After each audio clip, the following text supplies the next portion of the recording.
What's going on, Guardians? It's Tizzle here. I'm very excited for today's video because we have a new Throne World Lost sector. This one is called Metamorphosis and it is located in Miasma. I have a build that absolutely shreds through this lost sector, but before we get to that, let's check out the modifiers.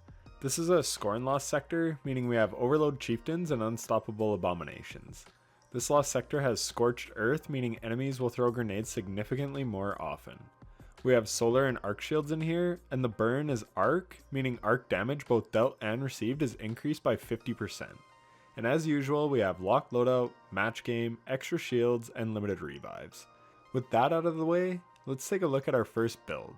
We'll start on our Titan. Of course, we're on Void 3.0. We're running shield throw and vortex grenades. For aspects, we have Bastion to give us an overshield when we cast our barricade. And we have Controlled Demolition, which will make enemies volatile when we hit them with a Void ability. This is great in here as there are lots of adds packed into a tight space. For fragments, we have Echo of Expulsion for even more explosions, Echo of Exchange where we will get grenade energy for melee final blows, and Echo of Undermining to weaken targets with our Void grenades. For weapons, we have a Blinding Grenade Launcher in the kinetic slot. This is handy as we have lots of adds in this lost sector, so this can give us room to breathe. We have the Frontier's Cry Solar Hand Cannon with Adaptive Munitions. This will allow us to deal with solar and arc shields because of adaptive munitions. And lastly, we have the Exotic Grenade Launcher Anarchy. This will chew through champions due to the arc burn. On the helmet, we have Reaping Wellmaker so we can make a Void Well after putting down our barricade. We also have Grenade Launcher Ammo Finder so we don't run out of ammo in either of our GLs. On the gloves, we have Unstoppable Hand Cannon for stunning Unstoppable Abominations. We also have Bolstering Detonation to allow us to get barricade energy when we deal damage with our grenade. On the chest piece, we have Heart of Inmost Light to empower our abilities and reduce our ability cooldowns, as this build is all about ability spam. We have Elemental Ordnance to make an Elemental Well whenever we get a grenade kill. We also have 2 Thermal Shock Plating mods for survivability. On the boots, we have Melee Wellmaker to make an Elemental Well whenever we get a melee kill. We also have Grenade Launcher Scavenger for more ammo when we pick up a brick, and Innervation to give us melee energy when we pick up an Orb of Power. On the mark, we have Overload Grenades for stunning the Overload champions. We also have Lucent Finisher on to make heavy ammo when we finish a champion. This will ensure we never run out of Anarchy ammo. And lastly, we have Bomber for grenade energy when we put down our barricade. And for stats, you want as high of resilience and discipline as you can get. This is so that you can always be activating Heart of Inmost Light with your barricade, and almost always have a grenade for when you need to stun the Overload Chieftains. This build allows you to have tons of abilities, as you will see. If you are unsure how all the mods are synergizing together, then I would suggest watching my mod breakdown video. I go over every single armor mod in Destiny in that video, so it would probably help you to understand build crafting more. But if you are familiar, then let's just talk about this lost sector. This lost sector can be quite difficult at first until you learn the enemy spawns. You want to stun the champs first so they don't kill you, and then try to deal with all the adds so they don't overrun you. And in the boss room, if you do not melt the boss, then he will get immunity phases where you have to shoot the crystals every time and deal with more adds. If you are underleveled, this can be a difficult lost sector for sure, but I honestly find it a ton of fun to run. I ran the massive version underleveled before the day 1 raid just for some practice. And as I mentioned at the top of the video, I have an amazing weapon loadout for this lost sector, but I will save the best for last. Until then, enjoy the rest of this run, and I will see you for the Warlock build.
So next up is the Warlock build. Again, we're on Void 3.0 because overload weapons this season suck and I crouch overload grenades. We have Vortex grenades, and for aspects we have Feed the Void to grant us Devour when we get an ability kill, and we have Chaos Accelerant to give us overcharged Vortex grenades. These are great because, as you saw, this lost sector has a lot of enemies all bunched up. For fragments we have Echo of Instability, but you should run Echo of Expulsion to allow enemies to explode when you get an ability kill. I just forgot to change it. We have Echo of Undermining to allow our Void grenades to weaken targets, and then we have Echo of Remnants to make our Vortex grenades last longer. For weapons, we have the Wither Horde, which is God tier here, as it can deal with a ton of enemies at once. We have an Arc Hand Cannon with adaptive munitions to deal with both Arc and Solar Shields, and then we have an Arc Rocket Launcher with Explosive Light for high burst DPS. On the helmet, we have Kinetic Siphon to give our Wither Horde the ability to make orbs. We also have Rocket Launcher Ammo Finder. On the gloves, we have the Exotics Controverse Hold to give us grenade energy back when we deal damage with our grenade. We also have on Hand Cannon Loader and Unstoppable Hand Cannon. On the robes, we have Thermoshock Plating as well as Sniper Resist and Void Resistance, so that we have damage resistance to every element. The Chieftain shoots Solar, the Knights and Abominations Arc, and the Scorn Crossbows are Void and hurt like a bitch. We also have Melee Wellmaker to make a Void Elemental Well with a melee kill. On the boots, we have Elemental Ordnance to make a well from grenade kills, and Innervation to give melee energy when we pick up an Orb of Power. As well, we have Rocket Launcher Scavenger to help our rocket reserves. And then on the class item, we have the exact same as the Titan, with Overload Grenades for the Chieftains, Lucent Finisher to make heavy ammo when we finish a champion, and Bomber to get grenade energy back when we cast a Rift. That is it for the build. Enjoy the run.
And lastly, we have the Hunter build, and I saved the best for last. We have Void Hunter with Vanishing Step to go invis when we dodge, and Stylish Executioner to go invis when we kill a weakened, volatile, or suppressed target. For fragments, of course we have Echo of Undermining to debuff the enemies with our grenade, Echo of Remnants for a longer lasting grenade, Echo of Starvation to proc Devour when we pick up an Orb of Power, this is crucial for survivability, and Echo of Expulsion to make enemies explode when we get a Void ability Final Blow. And now for the weapons. I actually made a whole video on this loadout. It is one of my favorite loadouts this season. I go into it more in depth in the video if you are curious as to why, but for now, let's just show the weapons. I have my Adrenaline Junkie Osmosis Fatebringer, my Forbearance Waveframe GL with Chain Reaction, which is amazing for ad clear, but if you don't raid, then Salvenger's Salvo is a great replacement. I have used it in this Lost Sector and it works great. And then the Parasite Exotic Grenade Launcher. So as you can see, we have Arc and Solar covered for the shields. For armor mods, on the helmet we have Arc Siphon to allow our GL to make Orbs of Power, and Grenade Launcher Ammo Finder. We also have Font of Might, which will work if we activate Osmosis on our hand cannon to make it void. On the gloves we have Elemental Ordnance. We also have Unstoppable Hand Cannon and Grenade Launcher Loader. This is actually huge as Parasite reloads very slowly, and obviously it helps for Barents as well. On the chest piece, we have the Exotic 6 Coyote for 2 dodge charges. We also have double Thermal Shock Plating for survivability, and Reaping Wellmaker to make a Void Well when we get a weapon kill after we dodge. On the boots, we have Volatile Flow, which will proc on the hand cannon if it is void. And we also have Grenade Launcher Scavenger. And on the class item, we have Overload Grenades for the Chieftains, and Melee Wellmaker to make a Void Well from a melee kill. We also have Double Perpetuation to get dodge energy back every time we dodge. We're running 100 mobility and 100 discipline for frequent dodges and grenades. Anyways, on to the run. This loadout is so much fun, and if you have these weapons, I highly recommend using this loadout to farm this Lost Sector. I was farming the massive version of this Lost Sector in 3 minutes very consistently with these weapons, and I had a ton of fun doing it, each time just trying to best my previous best time, hoping for good RNG and good enemy rotations. I seriously farmed for hours and got lots of exotic Warlock leg armor. But anyways, that is going to do it for the video. I hope this video helped you out, and if it did, then a like and subscription would be greatly appreciated. This Lost Sector is actually quite an easy farm once you get it down, aside from the BS Screeb spawns in the second area, so make sure you watch out for those. This Lost Sector is a ton of fun, and you should definitely farm it if you get the chance. Anyways, I will leave you with the rest of the run. Happy Lost Sector farming, and take care.